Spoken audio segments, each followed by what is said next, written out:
ফাআম্মাল্লাযীনা বিয়াদ্দাত ওয়ুজুহুহুম ফাফী রাহমাতিল্লাহ। আর যাদের চেহারা সুন্দর হবে, হাসরের ময়দানে যাদের হাস্যোজ্জ্বল চেহারা হবে রে, তারা থাকবে মালিকের রহমতের মধ্যে ভরা। সুবহানাল্লাহ। ওদের দুনিয়ায় কোনো অশান্তি হবে না, ওরা শান্তির মধ্যে থাকবে।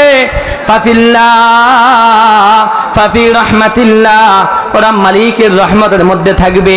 এই আয়াতের ব্যাখ্যায় তাফসীরে নুরুল কোরআন ওয়ালা লেখেন, বলে রহমতের মধ্যে কোন জায়গায় থাকবে, কোন জায়গায়, দুনিয়ায় না আখিরাতে? বলে দুনিয়া এবং আখিরাতে উভয় জাহানে শান্তির মধ্যে থাকবে। জোরে কোন কথা ঠিক কিনা? আল্লাহু আকবার। এখন আমরা শান্তিতে আছি না নাই? উন্নয়নের জোয়ার কি পরিমাণ চলতেছে, শান্তির কোনো অভাব নাই। এর মাঝেও ফাঁকে ফাঁকে কিছু অশান্তি আছে না নাই? ও দেশের ভাই রে, বল না